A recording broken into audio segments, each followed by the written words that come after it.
Hola, muy buenos días. El día de hoy vamos a dar inicio al módulo de crecimiento y desarrollo que está a cargo de mi persona, Paula Herrera, residente de primer año de pediatría de la Universidad Simón Bolívar. Este módulo va a constar de un contenido de esta presentación consistente en la introducción, los conceptos básicos.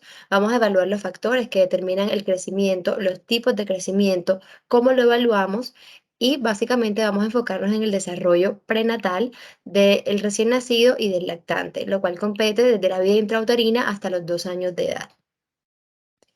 Para esto es preciso que recordemos algunos términos generales que vamos a tener en cuenta a lo largo de nuestra presentación. Dentro de esto incluimos todo lo relacionado con la puericultura. Pero ¿qué es la puericultura preconcepcional? Básicamente es la preparación tanto biológica como psicológica y social de los futuros padres.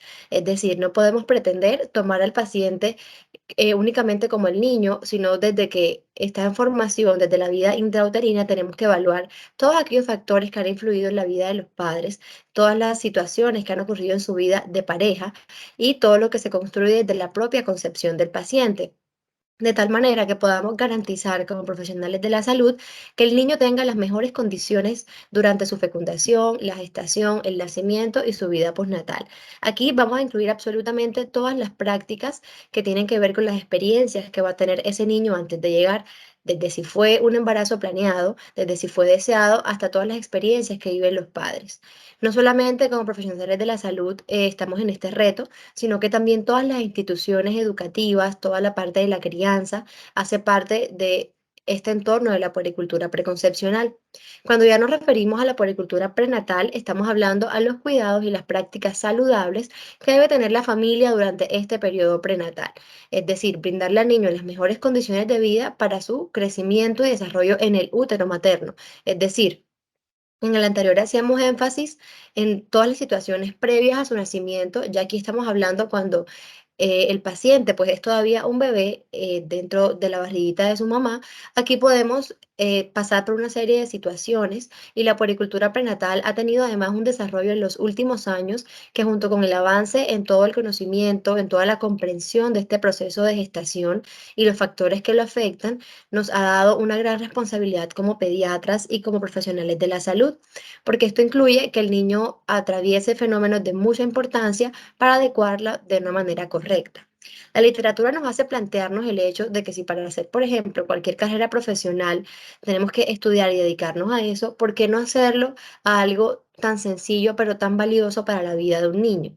Entonces, en este orden de ideas, pasamos a lo que es la puericultura natal, el cual nos habla de que a pesar de que es un periodo muy corto, porque se basa pues netamente en el paso por el canal del parto materno de este bebé, es uno de los caminos más difíciles de recorrer por el ser humano, porque aunque se tienen muchos conocimientos al respecto, también es uno de los caminos que acompañan muchas incertidumbres, donde nos retan como profesionales y también a la familia, ya que consiste en la necesidad de tener, por ejemplo, un parto humanizado.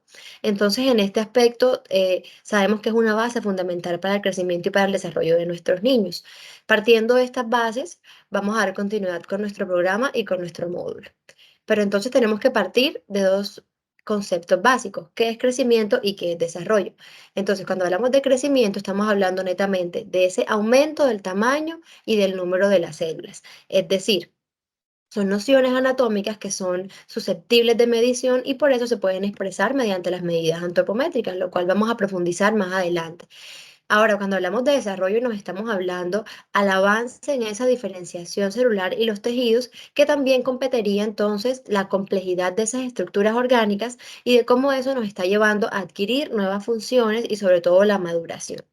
Entonces, partiendo de esos dos conceptos, aquí tenemos, por ejemplo, una imagen donde podemos evidenciar cuáles son los mecanismos de crecimiento celulares. Podemos evidenciar cómo basalmente tenemos un núcleo, una membrana, una célula, donde inicialmente podemos evidenciar cuál es la membrana basal. Podemos evidenciar que pues aquí tenemos un tamaño promedio, donde está pues de manera en común todos estos núcleos, por ejemplo, en igual tamaño, con un crecimiento similar, que es el desarrollo normal que tendría pues el tejido de nuestro paciente. Sin embargo, se pueden ver envueltos o afectados por diferentes mecanismos. Por ejemplo, cuando hablamos de la atrofia, estamos hablando de la pérdida tanto de la función como del volumen y del crecimiento de la célula. Esto puede estar, pues, eh, dicho o predispuesto por diferentes factores, ya sea por enfermedades, por fármacos, por algunos procesos que incluso desde la vida intrauterina se pueden ver afectados. Cuando hablamos ya, por el contrario, de una hipertrofia, ya estamos hablando que hay un aumento en el tamaño de la célula, pero no únicamente aumenta el tamaño, sino que llega al punto que también puede aumentar el volumen de este tejido, haciendo que la función sea un poco más intensa. Cuando hablamos de hiperplasia, hablamos del crecimiento ya no en cuestión de volumen, sino la cantidad de células, el número de células que se van reproduciendo, hacen parte común del crecimiento, sobre todo en esta etapa en la que les voy a hablar el día de hoy, que consiste en la parte no solamente prenatal, sino del recién nacido y del lactante. Tenemos que tener en cuenta que es una etapa crucial y fundamental porque el crecimiento se encuentra muy acelerado. Tenemos un pico gigante que les voy a explicar más adelante, pero tenemos que tener en cuenta estos conceptos y bastante claros. Ahora, cuando estamos hablando, por ejemplo, de metaplasia, ya estamos hablando cómo se reemplaza un tejido por otro en cuanto a su cantidad.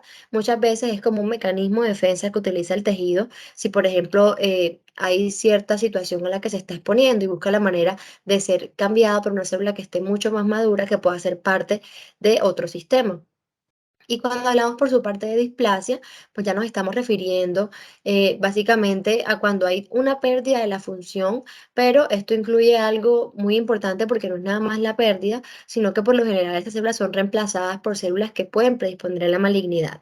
Entonces es preciso que conozcamos estos conceptos para saber cómo un tejido cambia y cómo fenotípicamente podemos evidenciar que hay un, por ejemplo, retraso en el crecimiento o una alteración a nivel local y sabemos que a nivel histológico se presentan estos cambios.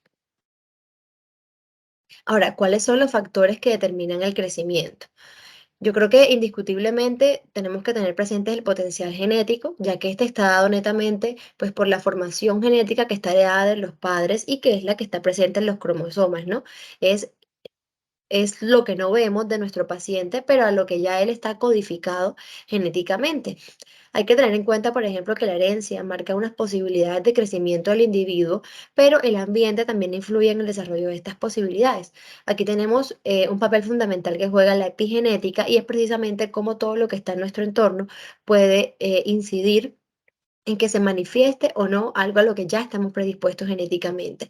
Entonces, es muy importante porque este fenotipo, como les expliqué anteriormente, es el producto de la herencia de nuestros padres. Entonces, eso es uno de los factores que inciden en el desarrollo y sobre todo el crecimiento de nuestros niños. Ahora, también tenemos unos factores neuroendocrinológicos que son todas las hormonas y todas las sustancias que son necesarias para que se mantenga un balance apropiado en el organismo. Que tenemos aquí, por ejemplo, la insulina, la hormona de crecimiento, la hormona tiroidea, el glucagón, los esteroides y todas las sustancias que intervienen en alguna parte de este proceso que es muy necesario para que los tejidos crezcan.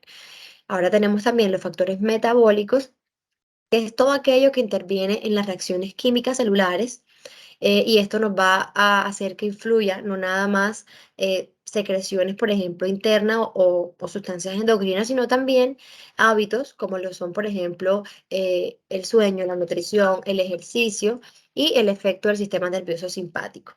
Por su parte, los factores sociopolíticos y culturales pienso que son fundamentales, ya que, por ejemplo, en Colombia, es un país pues que está en vía de desarrollo, es muy importante tener en cuenta que nuestros niños, aparte de estos factores que he mencionado, en los que pues se van a desenvolver, cada sociedad tiene una disponibilidad alimentaria completamente distinta y además sabemos que este es uno de los elementos que determinan sin duda la seguridad alimentaria y nutricional.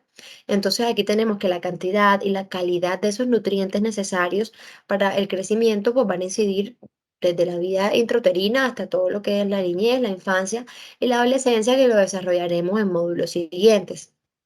Esto a su vez también nos muestra los patrones de consumo que tengan las familias por su parte, ya eso incluye pues toda la parte educativa, pero eso indirectamente también se desarrolla con todos los factores sociopolíticos y culturales.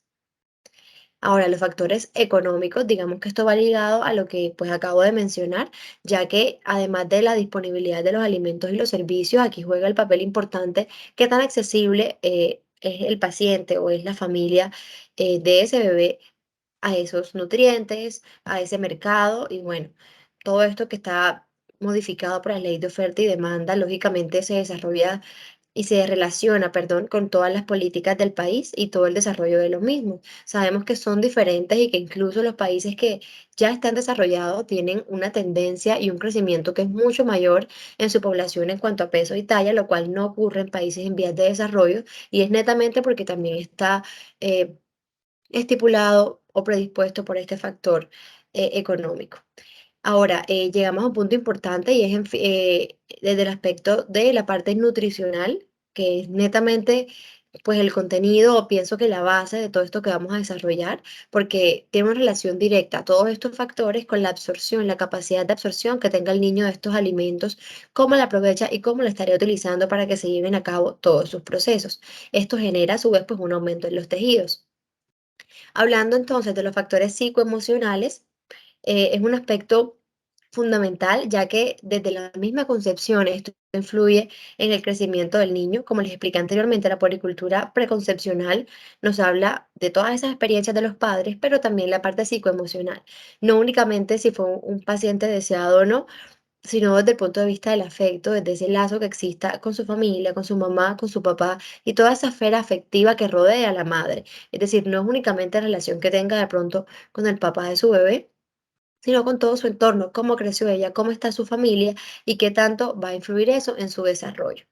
Esto es muy importante porque está descrito por la literatura que incluso muchas personas, muchos niños, que es nuestra competencia, pueden tener muchos nutrientes, puedes tener acceso, pues, a múltiples alimentos, una buena absorción, etcétera, pero está demostrado por la literatura que existe, una condición que se llama que, pues, que nos predispone a una deprivación de estos factores y hace que simplemente el niño no crezca. Es decir, como quien dice, sin amor, sin afecto, a pesar de que es indispensable la alimentación, eso puede detener de cierta forma el crecimiento del niño. Pienso que es el factor más importante de todo desde mi punto de vista, porque si tenemos todo, pero no tenemos la parte más importante en este aspecto y lo que más queremos centrar el módulo, que es ese afecto, ese amor y ese fortalecimiento familiar, pues no vamos a tener niños sanos, ya que recordemos que la salud no es únicamente que nuestras células y nuestros tejidos estén bien, sino qué mensaje le estamos dando a ellos. Por su parte, el proceso de salud y enfermedad, pues tiene repercusiones en el crecimiento, porque pues lógicamente si es un niño enfermo, si tiene una patología, no va a crecer de igual manera, sino que la enfermedad puede alterar este equilibrio que se puede presentar a nivel de las células y se puede afirmar que este niño va a ser producto de toda su historia personal, familiar y social en el momento pues en que son evaluados. Ahora, aquí les vengo a mencionar otros tipos de crecimiento, porque no es únicamente la parte celular, sino que vemos que el niño crece de manera general. Aquí tenemos pues signos vitales como lo son la frecuencia respiratoria, la presión arterial, la agudeza visual, el pulso y la dentición. Todos son muy importantes y vamos a irlo desarrollando en la medida en que la presentación avance. Ahora, cuando hablamos de las medidas antropométricas, por ejemplo, tenemos que es un factor que es uno de los indicadores directos que permiten pues, que evaluemos al niño, por ejemplo, en su peso, en su talla, en su perímetro cefálico, abdominal, braquial, mejor dicho, todo el tiempo, cuando hacemos el examen físico al paciente, estamos expuestos a este tipo eh, de evaluación del crecimiento mediante este factor directo. Tenemos por su parte la edad ósea, que también nos muestra de cierta manera cómo va evaluándose directamente el crecimiento y esto está dado por unos puntos de osificación que el niño va adquiriendo en la medida en que crece. Y tenemos que esta comparación se va a hacer con estándares que están propios para cada edad de acuerdo al crecimiento óseo del niño. Y aquí tenemos, por ejemplo, diferentes escalas que nos permiten evaluarlo. Por su parte, la parte de la erupción dental, pues también sabemos que hay unas etapas que les mencionaré más adelante y les especificaré, donde el niño puede tener una erupción dental. Es decir, en este aspecto de la vida de el recién nacido, por ejemplo, y el lactante, que es lo que me compete el día de hoy, vamos a tener básicamente la erupción porque no vamos a tener todavía una erupción completa. Y en cuanto al crecimiento sexual, a pesar de que va a ser mucho más enfatizado en el módulo del crecimiento del adolescente, que es donde más se presenta este pico, va a comenzar a predisponerse o a desarrollarse, pues desde que el niño nace y constantemente este tejido sexual también va a tener una incidencia significativa en esta etapa. Ahora, ¿cuáles son las medidas antropométricas? que estamos utilizando en el examen físico de un niño. Como les mencioné anteriormente, tenemos, por ejemplo, peso, talla, perímetro cefálico y perímetro braquial, pero aquí es importante que establezcamos ciertas definiciones en cuanto a cómo tomamos estas medidas en los niños.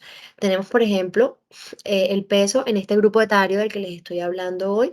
Es muy importante que utilicemos esta balanza porque nos va a permitir, sobre todo, establecer exactamente cuáles son los gramos y pues los kilos en cualquier etapa de la conversión de este niño. Es importante y lo que recomienda pues la literatura, la Organización Mundial de la Salud, es que se realice pues con el niño desnudo y es importante sobre todo saber que debemos hacerlo de esta manera por la lordosis fisiológica que existe pues a nivel de la columna de estos pequeños. Por su parte, la talla se recomienda que hasta los 2 años se evalúe pues mediante el infantómetro, el cual tiene, como podemos ver en la imagen, como, digamos, dos rangos o un límite que va a ser móvil y otro inmóvil. El móvil para colocar pues a nivel de la cabeza de nuestro paciente y el móvil para la parte de las extremidades. Igualmente que el anterior se recomienda que el niño esté completamente estirado. Aquí pues no tendría mucho efecto la ropa, sin embargo, no se recomienda pues tener ningún instrumento ni en la cabeza ni en los pies para que esto no nos altere ninguna medida. Ahora, cuando estamos hablando del perímetro cefálico y del perímetro braquial, tenemos pues que debe existir una cinta métrica que esté bien calibrada, que esté simétrica. Podemos encontrar de diferentes materiales, pero una de ellas es la metálica, que se ha considerado quizá la más importante y la más indicada en este tipo de medidas. Y esto nos va a ayudar a determinar exactamente cuál es, por ejemplo, el perímetro cefálico de nuestro niño, lo cual nos va a hablar netamente de todo su desarrollo y del crecimiento de su masa encefálica. Por su parte, el perímetro braquial es un marcador importante a nivel de la nutrición. Aquí pues se recomienda que se tome el brazo no dominante del niño y que se establezca un punto medio pues entre el hombro y el codo y tomando así toda la circunferencia de manera que podamos establecer cuál es exactamente ese perímetro braquial. Tenemos una población especial, que es, por ejemplo, la población con parálisis cerebral infantil, que son niños en los que normalmente no vamos a poder utilizar pues, los indicadores directos que acabo de mencionar de manera habitual, sino que aquí tenemos otro ítem, el cual es la altura de la rodilla. Ya que sabemos que son niños que por lo general tienen espasticidad y que pues el tamaño de ellos va a variar y de hecho tienen otras medidas y otras tablas para evaluar su crecimiento y su desarrollo. Entonces es importante saber que debemos incluir todos ellos. Hablando de la edad ósea, como les recién comenté, hay unas edades específicas en las cuales se van desarrollando esta cronología de la osificación. Podemos ver en la imagen como, por ejemplo, radiológicamente, desde pues que el niño es muy pequeño, hay unas partes que se van viendo y que se van desarrollando desde la diáfisis, la epífisis, el cartílago de crecimiento. Es importante saber que, por ejemplo, desde los 2 últimos meses de gestación ya va a estar desarrollada la epífisis distal del fémur.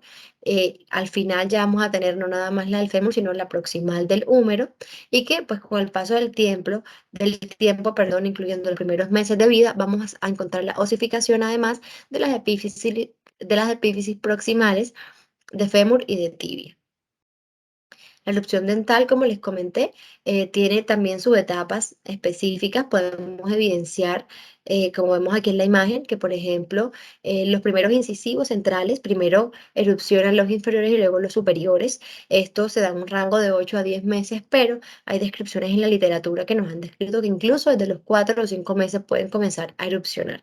Recordemos que, como les expliqué, hay factores que influyen en el desarrollo y en el crecimiento y cada niño es completamente distinto y por eso no podemos esperar que todos al mismo mes tengan un número exacto de erupción dentaria. Sin embargo, estos son como unos parámetros generales que debemos tener en cuenta porque después de los incisivos inferiores y superiores tenemos, por ejemplo, los laterales, luego los primeros molares, que ya van a ser aproximadamente de los 16 a los 18 meses, y cómo se va a dar después la erupción o los caninos, y así sucesivamente, pues hasta que el niño va alcanzando una mayor madurez en este aspecto. Continuando con las características del crecimiento, vamos a encontrar cuatro principales: la dirección, la velocidad, el momento y el equilibrio. La dirección, por ejemplo, tiene dos características a su vez, las cuales son que el crecimiento es cefalocaudal, es decir, el niño comienza a crecer desde la cabeza hasta los pies, y proximal y distal. pues de lo más cercano, digamos, a lo más lejano de la línea media o del centro. Y esto es importante porque como podemos evidenciar en la imagen, el feto a los 2 meses, y por eso es que los niños nacen con la cabeza un poco más grande que su cuerpo, pero podemos ver que en la medida en que va creciendo, esto se va equilibrando, normalizando, y vamos a obtener finalmente pues un recién nacido y un lactante que va a estar un poco más equilibrado en cuanto a todas sus medidas corporales. Cuando hablamos de la velocidad, tenemos que tener en cuenta que hay dos momentos importantes que, digamos, son los que tienen mayor velocidad durante el crecimiento y el desarrollo del niño, los cuales son el crecimiento prenatal, que es uno de los periodos de crecimiento rápido, como les pude explicar y como les explicaré también más adelante. La velocidad por cada trimestre en la gestación es muy acelerada. Esto va a tener una detención aproximada en los 2 primeros años y luego en la etapa puberal va nuevamente a aumentar la velocidad de este crecimiento. Ahora, ¿qué hay con el momento de crecimiento de cada niño? Aquí vamos a tener en cuenta que el niño va a crecer, digamos, en una armonía general, pero que cada uno de los órganos va a tener un tiempo específico de crecimiento, lo cual va a determinar el momento de crecimiento de ese niño. Así tenemos, por ejemplo, que el tejido linfoide es un tipo de tejido que va a generar su mayor pico de crecimiento más o menos hacia los 5 o 6 años, y podemos evidenciar además de manera fisiológica como muchos tejidos linfoides van a estar aumentados en ese momento y no quiere repercutir pues con ninguna patología. Asimismo, el crecimiento general nos vamos a referir a que de manera pues generalizada, valga la redundancia, va a estar creciendo en todos los aspectos ese niño. Es decir, como podemos evidenciar en esta gráfica, es un plano cartesiano que va a ser directamente proporcional. Es decir, en la medida en que el niño va aumentando de años, también va aumentando pues su talla. Asimismo, va a ser esto complementario con su peso y va a ser algo, digamos, un poco compensatorio y equilibrado. Cuando hablamos, por ejemplo, del crecimiento de tipo neural, tenemos que va a comenzar este tejido desde la quinta semana de gestación a desarrollarse, pero que va a prevalecer en el tiempo, teniendo también un aumento en los 2 primeros años de vida. Y pues el crecimiento genital, como podemos evidenciar y es de nuestro conocimiento, va a tener un crecimiento un poco plano o lento en los primeros años o en la primera infancia, pero cuando vamos llegando a la pubertad, miremos en la tabla, aproximadamente los 12, 13 años, va a comenzar a tener un crecimiento un poco más acelerado. Entonces, aquí pues cerramos estos cuatro tipos de momentos en el crecimiento del niño. Vamos a continuar con que este equilibrio, es decir, todos estos factores que les acabo de mencionar, son importantes porque a pesar de que tienen distintas velocidades, ritmos, cada paciente es diferente y cada uno en su momento va a alcanzar su máxima armonía, lo cual va a estar pues predispuesto por todos los factores que les acabo de mencionar. Ahora, cuando hablamos de crecimiento compensatorio, estamos hablando de esa etapa o ese rango de tiempo o de crecimiento que compensa de manera brusca alguna pérdida que el niño o alguna detención del crecimiento que el niño haya presentado, por ejemplo, por una injuria de cualquier tipo, ¿no? Infecciosa, cualquier enfermedad, eh, etcétera. Entonces aquí vamos a tener cuatro factores principales que van a ser que el crecimiento pueda ser compensatorio. Es decir, cuando tenemos un paciente con un daño, por ejemplo, no sé, una infección gastrointestinal, va a depender ese crecimiento compensatorio. Primero de la naturaleza del daño, es decir, qué tan fuerte es esa infección. De pronto si fue una bacteria potencialmente más grave que otra. La duración del daño no es lo mismo, pues una diarrea aguda, tomando este ejemplo, a una diarrea crónica o a que ya está acompañada de otros datos generalizados de infección o descompensación del niño. La edad que tenga, fundamental, como les acabo de explicar, hay unas etapas especiales del crecimiento. No es lo mismo si esa infección gastrointestinal afecta a un niño, no sé, a los 6 años, que si por ejemplo lo hace al año cuando está en pleno crecimiento postnatal, que tiene una velocidad más rápida, es decir, lo va a marcar de una mayor manera y va a intentar al niño compensarse por este daño. Asimismo, el potencial individual del niño, como les he venido diciendo a lo largo de toda la charla, pues cada niño tiene su propio potencial, sus propios factores externos que nos van a de cierta forma predisponer o va a hacer que el niño tenga un pronóstico mejor o peor que otro. Entonces, vamos desde que el niño se concibe, cómo es ese crecimiento y cómo es ese desarrollo intrauterino. Para esto es preciso que primero que todo recordemos qué es la placenta, recordar que es un órgano fetomaterno que está constituido fundamentalmente por células trofoblásticas y por tejido materno que se van entremezclando este tejido dentro de la zona de la unión. Es un órgano redondo u ovalado y que además se reconoce más o menos hasta la semana 12 de gestación, lo cual va aumentando de tamaño progresivamente a lo largo de toda la gestación y tenemos que, por ejemplo, de que en cuanto a sus medidas, como su peso, su medición, su tamaño, más o menos de los 15 a los 20 centímetros de diámetro vamos a ir teniendo al final de la gestación 3 centímetros de espesor y más o menos de 500 a 600 gramos de peso. Es importante recordar que la placenta tiene unas funciones importantes, especiales y fundamentales, las cuales son 6, dentro de las cuales tenemos la nutrición, la respiración, la regulación, el almacenamiento, la del hígado fetal transitorio, la endocrinológica incompleta y la excretora. Esto va a regular pues todo el embarazo y va a, de cierta forma, indicar cómo va a ser el crecimiento de este niño. Cuando hablamos del cordón umbilical, pues ya tenemos que es una estructura que va desde la placenta hasta el feto y aquí vamos a encontrar sobre todo que el niño a término, vamos a tener una medición del cordón umbilical aproximada de 1 a 2 centímetros de diámetro y aproximadamente de 50 centímetros de longitud. Aquí tenemos dos arterias y una vena, las cuales pues va a estar sostenida por la gelatina de Wharton, que es como la almohadilla protectora de esta misma y que asimismo por aquí va a pasar toda la sangre oxigenada, desoxigenada respectivamente, pues del bebé hacia la mamá. Tenemos el líquido amniótico, perdón, el cual es fundamental porque esto es el que, pues este líquido claro que se encuentra a nivel del saco amniótico y es el medio vital en el que el niño se va a desenvolver, va a crecer y va a permanecer en el útero durante toda la gestación. Se forma inicialmente por sangre materna, pero también el feto hace contribuciones del mismo a partir de la orina. Está compuesto por agua en un 98%, un 2% de solutos, de los cuales la mitad son proteínas, y tenemos que es una cantidad variable, teniendo un aproximado de 500 cc hasta un litro incluso en la semana 37 de gestación.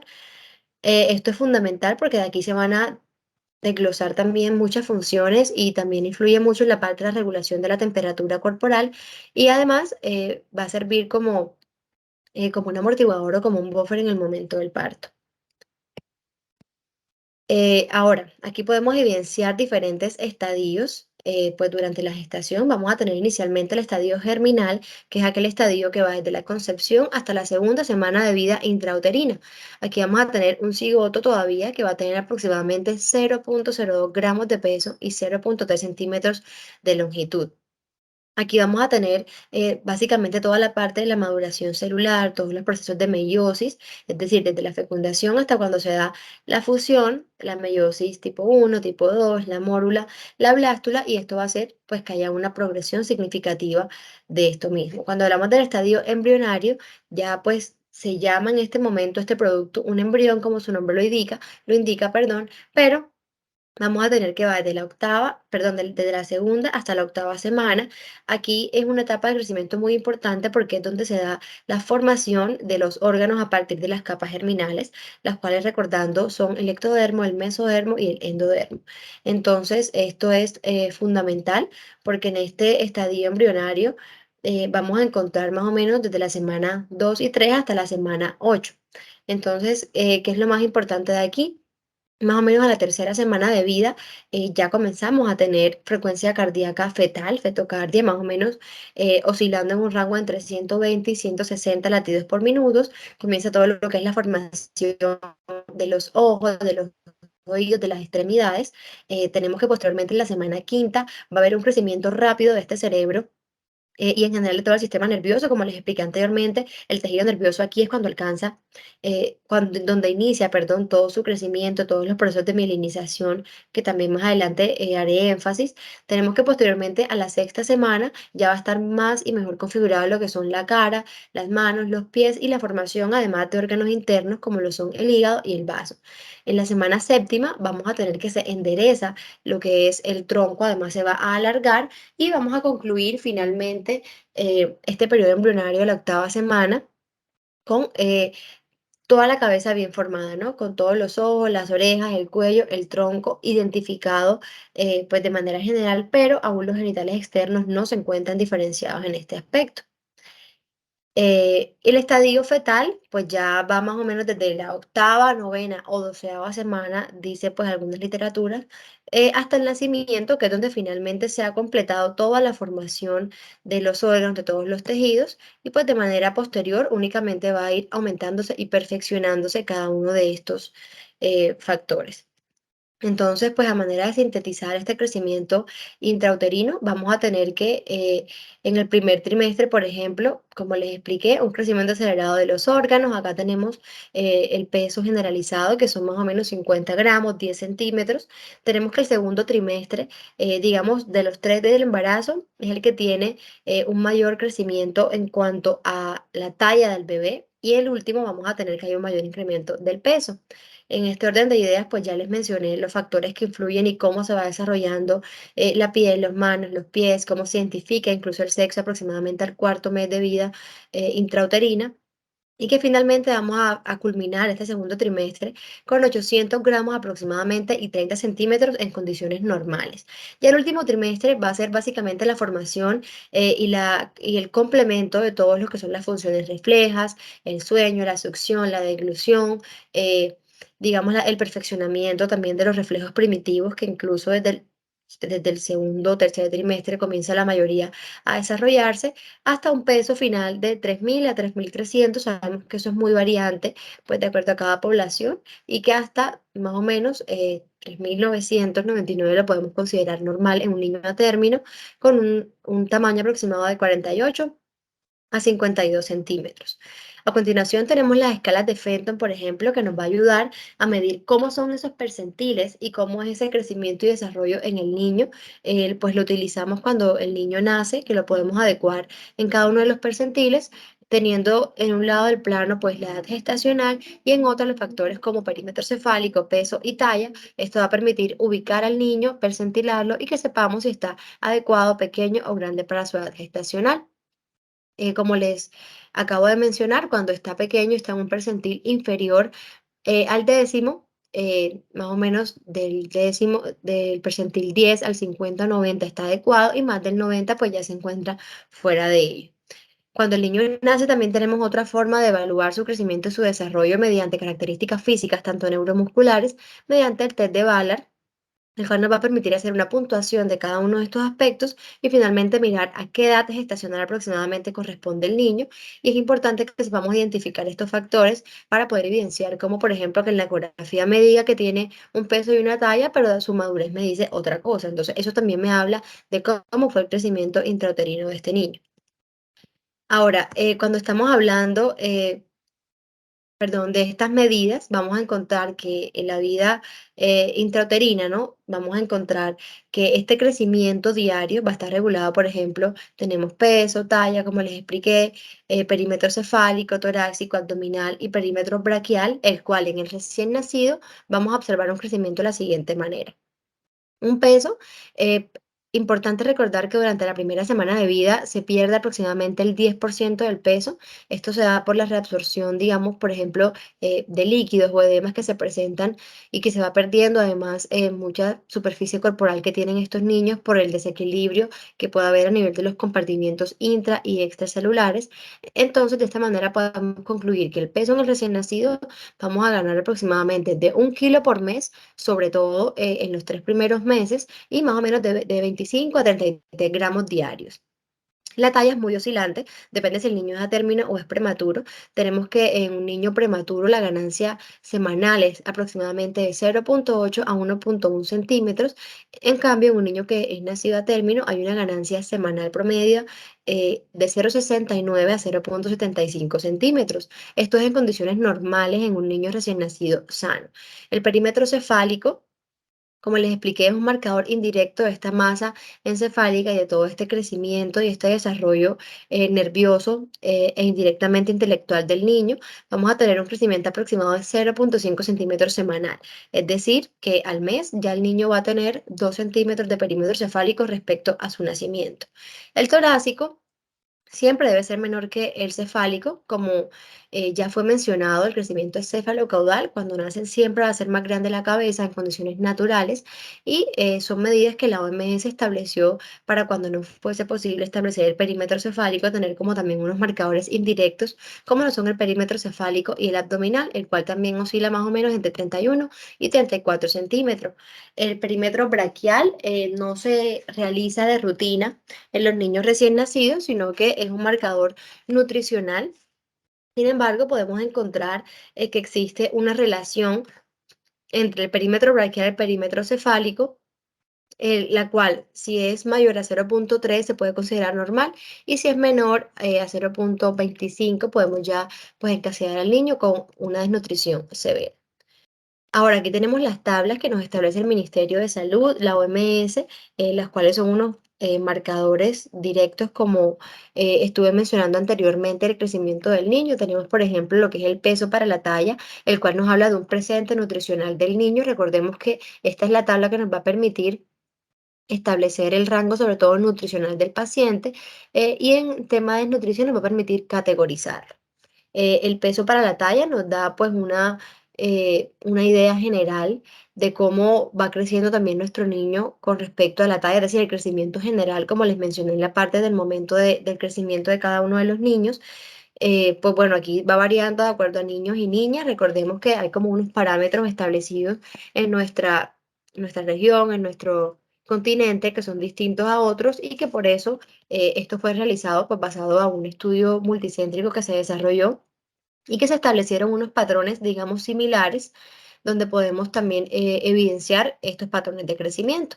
Por su parte, cuando hablamos de talla para la edad, tanto en niños como en niñas, aunque con unas pequeñas variaciones, todos nos hablan del pasado nutricional de nuestro paciente. Es decir, cuando ya tenemos la talla afectada, ya estamos viendo que la parte nutricional, a pesar de que puede ser algo agudo, ya es un niño que de pronto dejó de crecer hace mucho tiempo y que hay factores que están previos y pues que están delimitando cómo va a ser el crecimiento de nuestros niños. Asimismo, el perímetro cefálico es un indicador de cómo va el neurodesarrollo de nuestros niños y nos va a permitir encasillarlo de acuerdo a las rayitas que podemos evidenciar en diferentes colores, el rango normal, siempre entre las verdes y las amarillas, y cuando subimos o bajamos en este aspecto vamos a tener trastornos específicos. Aquí tenemos la tablita que nos resume o nos interpreta correctamente los rangos y las oscilaciones que pueden tener los niños una vez los establezcamos y los percentilemos. Tenemos de manera especial población como los prematuros, el síndrome de Down, de Turner, de Williams y las acondroplasias, donde son niños que genéticamente desde su vida intrauterina no se van, pues no están desarrollados de una manera general o digamos tan simétrica a la población sana. Por esta razón tienen sus propias medidas antropométricas. No podemos considerar, por ejemplo, un niño prematuro que tenga un bajo peso para su talla, porque ya es un niño que desde que nace viene pues con un peso y una talla inferior al promedio de la población. Entonces, pues aquí encontramos otra tabla especial para ellos. Podemos verlas reflejadas, sobre todo en el síndrome de Down, con estas curvas de Cronk, que también va a estar oscilando de acuerdo al género y a la talla y al peso de cada uno de los pacientes. Ahora, ¿cómo son estos signos vitales o cómo son otros tipos de crecimiento que les mencioné anteriormente? Va a variar, como sabemos en pediatría, todo va a depender de acuerdo al grupo etario. Sin embargo, hablando del recién nacido, que pues es lo que estoy hablando en este momento, nos compete una frecuencia respiratoria que varía aproximadamente de 40 a 59 respiraciones por minuto. Y eso pues es importante porque de acuerdo a ello podemos evidenciar si el niño tiene o no una taquipnea o una bradipnea, por ejemplo. La frecuencia cardíaca va a variar también, más o menos de 140 más o menos 50 latidos por minuto. Tenemos las presiones arteriales que van aumentando conforme el niño crece, los cuales vamos a ver que, por ejemplo, al nacimiento tenemos un promedio de la sistólica de 65 hasta más o menos 85 a 55 milímetros de mercurio. La agudeza visual al nacer es de 5 sobre 200, es decir, completamente borrosa al nacer. Ellos todavía no alcanzan esta diferenciación. Y los senos paranasales, ellos nacen con el etmoidal anterior y posterior y posteriormente, valga la redundancia, se van neumatizando. Ahora, neurológicamente, ¿cómo evaluamos a un recién nacido?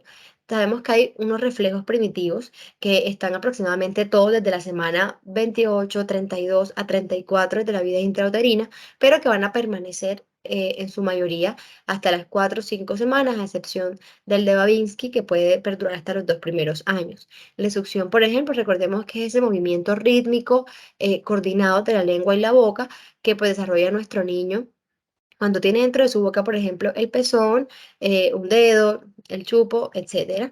El reflejo de búsqueda, recordemos que por naturaleza cualquier objeto o cualquier estímulo que se haga cerca de su boca, por ejemplo, tocando la mejilla o poniéndolo alrededor de la misma, el niño va a buscarlo y esto nos habla también de su madurez neurológica. Él lo que va a hacer es adelantar los labios para succionar en este aspecto. Son reflejos que, como les dije, se mantienen aproximadamente hasta la cuarta o quinta semana de vida postnatal. El reflejo de Moro es quizás uno de los más importantes porque además de que nos habla del desarrollo neurológico, tiene varias intervenciones a su vez, es decir, aducción, abducción, llanto, incluso el pulgar y el índice en C. Una vez tomamos al niño, lo sujetamos por el tórax, lo ayudamos a caer lentamente hacia la parte de atrás y de esta manera el niño pues, va a generar esta respuesta que les acabo de mencionar. Si tenemos una falencia, por ejemplo, de este reflejo, tenemos que sospechar de un daño medular o espinal del niño. El reflejo de la marcha, pues también se encuentra presente como reflejo primitivo. Recordemos que aquí debemos, para evidenciarlo, sujetar al recién nacido por las axilas, tratar de colocar en contacto la planta de sus pies con una superficie plana y el niño automáticamente va a querer pues caminar o marchar con movimientos alternantes de los miembros inferiores. Esto nos va a permitir una duración aproximada de las 2 primeras semanas del niño. La presión tanto palmar como plantar, pues evidencian con la colocación, por ejemplo, de nuestros dedos, ¿no? Del examinador en la palma de las manos del niño, su respuesta va a ser como agarrarla o cerrar esta mano con fuerza. Nos habla mucho del desarrollo motriz. La presión plantar es pues lo mismo, pero extrapolado al punto de vista de la planta del pie. Cuando, digamos, presionamos o sí, ponemos nuestro dedo, por ejemplo, sobre la superficie plantar, lo que vamos a obtener es la flexión de los dedos de los pies. El reflejo cocleopalpebral lo podemos evidenciar cuando, por ejemplo, aplaudimos más o menos 30 centímetros, pues al lado de cada uno pues, de sus orejas. El niño aquí va a espabilar o pues a pestañear los ojos. Esto va a ser, se tiene que hacer más o menos entre 2 y 3 intentos para que pueda estar positivo. No siempre a la primera nos va a dar positivo. Como les acabo de explicar, el reflejo de Babinski, pues ya es el que más dura hasta los 2 primeros años y también consiste en la estimulación del borde externo del pie, pero aquí vamos a encontrar entonces una apertura de los dedos, vamos a encontrar una extensión del pulgar hacia atrás y una flexión hacia adelante de los otros 4 dedos. El reflejo tónico del cuello consiste en la extensión del brazo y de la pierna ipsilateral y la flexión del lado ipsilateral una vez movemos al niño la cabeza a un lado al otro, como podemos evidenciar en la imagen. El de Gallant también es fundamental, es importante que se mantenga el recién nacido, por ejemplo, en una sola mano, debajo del tronco, se estimule la parte lateral, en la parte de la columna baja y el niño, su respuesta va a ser la desviación de la pelvis hacia el lado del estímulo. Aquí tenemos un resumen de cada uno de los reflejos que les acabo de mencionar, la edad de aparición y la edad de finalización o desaparición de este reflejo.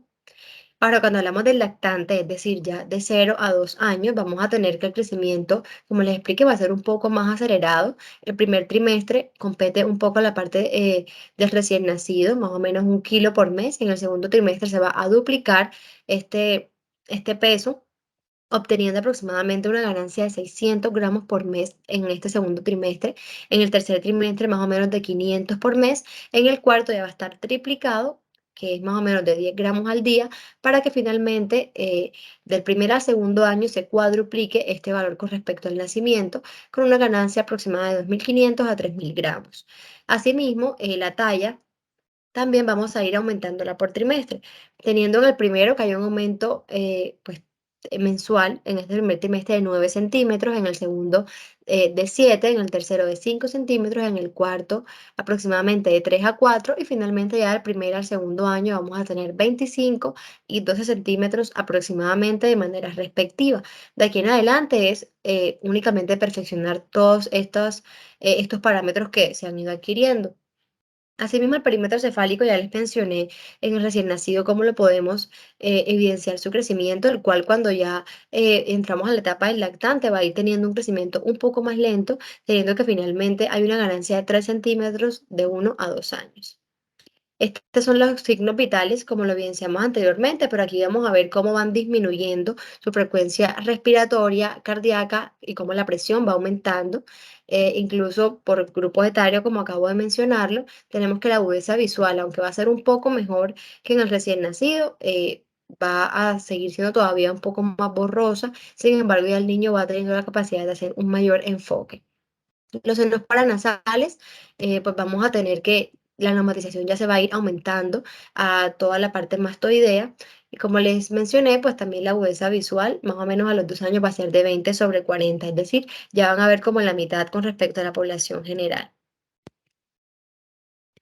Ahora, hay unas etapas del desarrollo cerebral, lo cual también es fundamental porque tenemos aquí el desarrollo neuronal que se da, como les mencioné, desde la quinta semana de vida intrauterina, la cual va tomando, digamos, mayor fuerza en cuanto a su crecimiento, en cuanto al desarrollo de la mielinización y también vamos a encontrar cómo todas estas neuronas van a ir migrando de manera progresiva en toda la masa encefálica mientras el cerebro se va desarrollando progresivamente. Entonces aquí tenemos que vamos a encontrar una laminización, una organización cerebral que va desde el centro del cerebro y se va a ir desplazando de una manera progresiva para que se dé finalmente un proceso de mielinización, el cual se completa en los primeros años de vida, incluso se dice que hasta al séptimo u octavo año.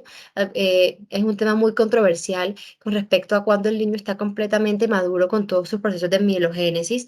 Sin embargo, en esta etapa hay un crecimiento mucho mayor que nos predispone a que el niño con el paso del tiempo vaya teniendo un mayor control de su cuerpo, de sus reflejos, de sus estímulos, etcétera.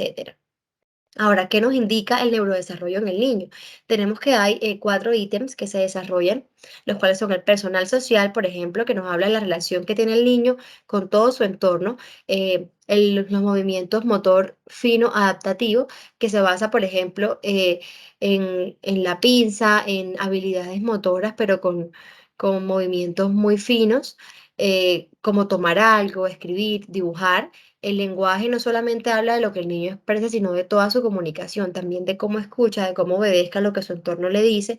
Y el motor grueso nos habla de la relación que tiene ese niño, pues como un todo, comparándolo con todos sus movimientos posturales. Ya aquí incluiríamos sedestación, bipedestación, marcha, etcétera.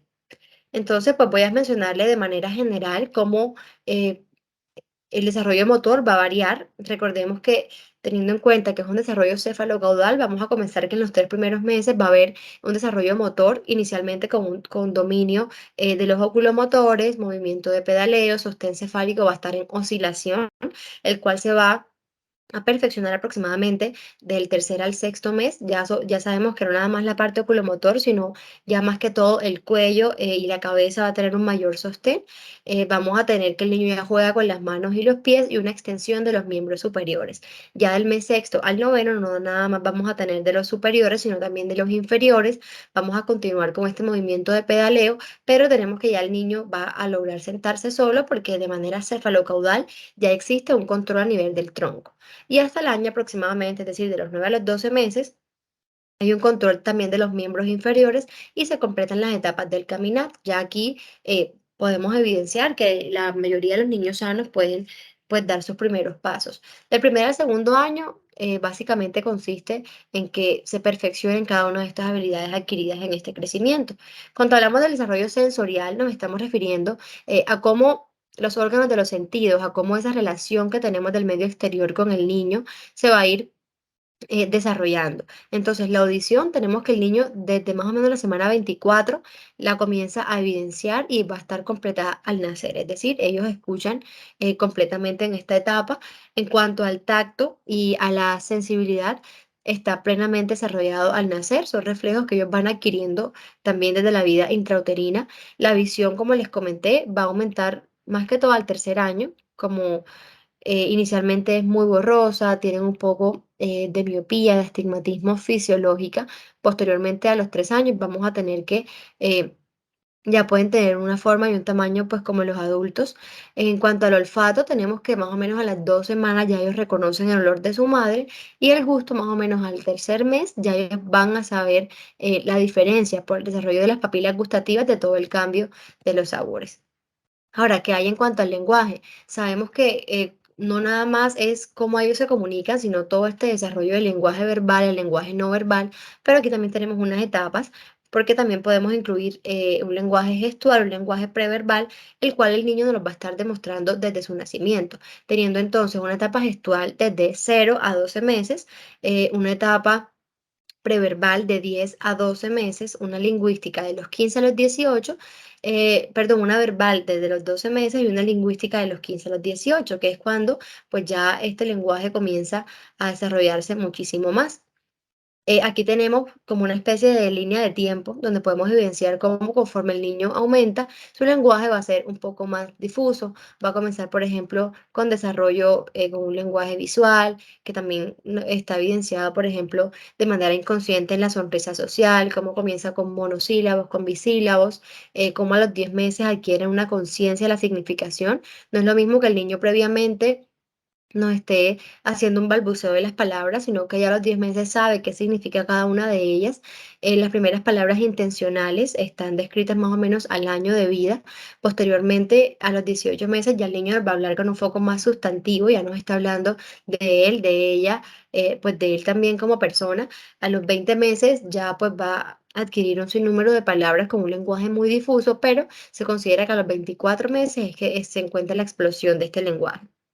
Aquí tenemos una tabla donde podemos evidenciar el desarrollo social del niño en cuanto a los gestos, cómo van aumentando conforme a los meses, obteniendo inicialmente una sonrisa, una risa, cómo comienza a imitar, a señalar, a voltear de un lado a otro, a mostrar las cosas y finalmente a jugar con ellas hasta los 24 meses.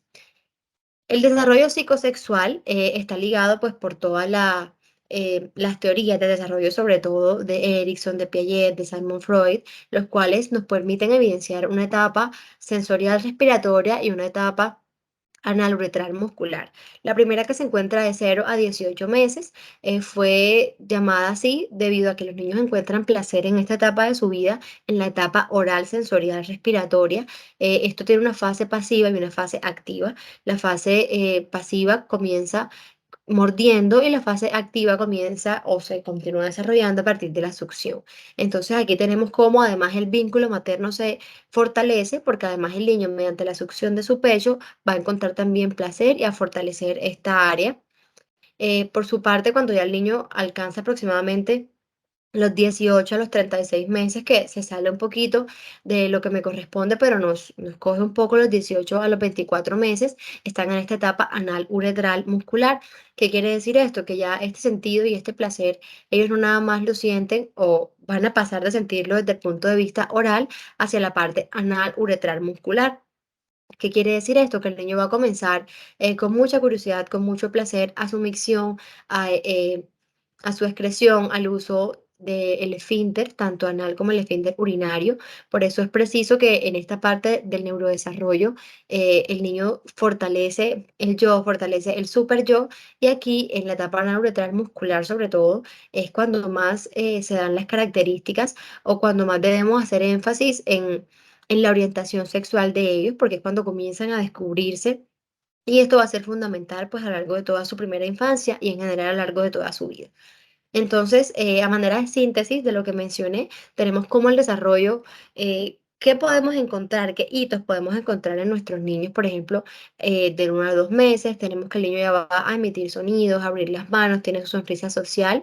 De 2 a 4 meses ya va a ser capaz de mirar el rostro, de seguir un objeto con la mirada, de elevar la cabeza, de reaccionar a un sonido. Tenemos como de 4 a 6 meses, pues condescendiente con lo explicado anteriormente, ya él va a responder al examinador, agarra los objetos, su cabeza pues ya sigue sostenida por aquello del desarrollo de los músculos del cuello, como también emite sonidos a esta edad. De los 6 a los 9 meses ya es un niño que es más activo en cuanto al juego, lo va a intentar alcanzar, a pasar objetos de una mano a otra, va a cambiar de posición también frecuentemente.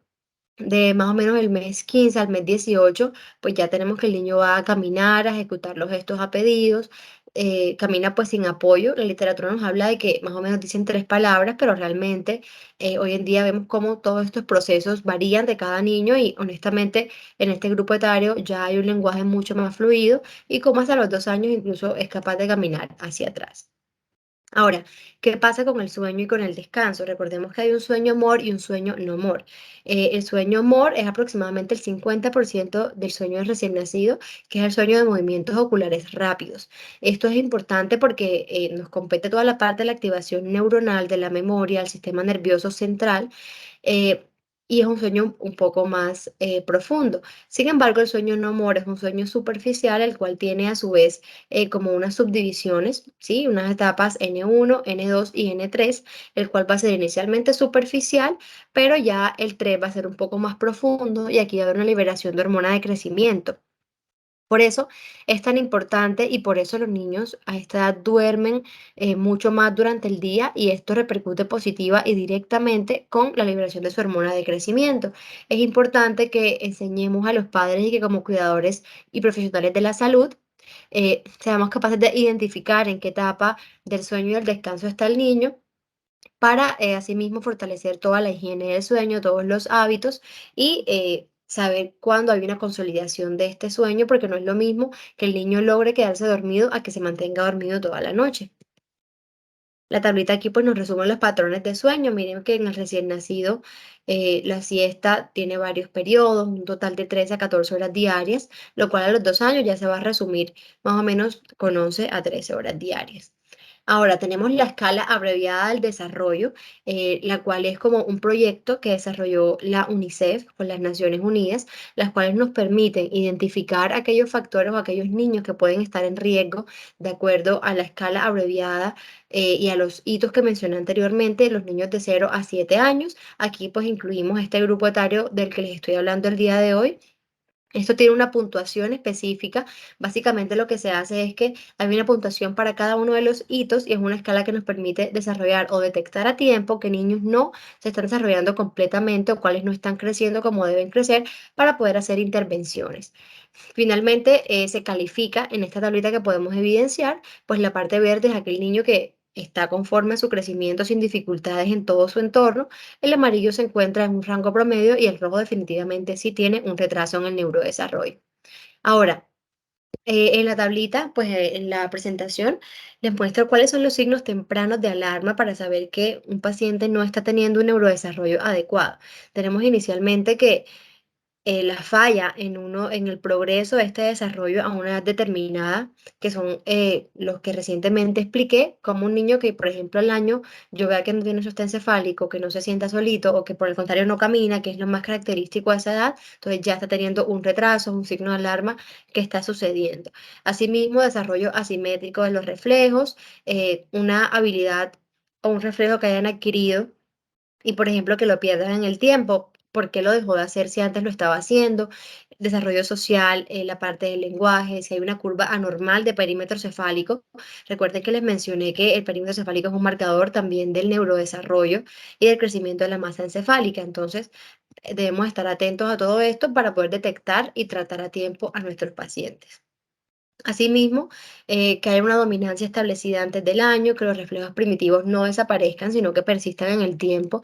Algo está pasando a nivel neurológico o porque un reflejo que ha tenido que aparecer a tal edad no nos está apareciendo. Entonces, eso relacionado también con el tono muscular, aquellos niños que están completamente hipotónicos, que eso influye en el desarrollo de sus movimientos y de sus músculos, también debemos examinarlos y ver qué es lo que está sucediendo. Entonces, pues espero que haya sido de mucho provecho esta charla, que podamos aprender a identificar todos los hitos que como profesionales seamos capaces de brindar un crecimiento sano y podamos forjar niños felices. Y por último, recordarles que los niños recuerdan, perdón, no recuerdan lo que les tratas de enseñar, sino lo que eres con ellos. Muchas gracias.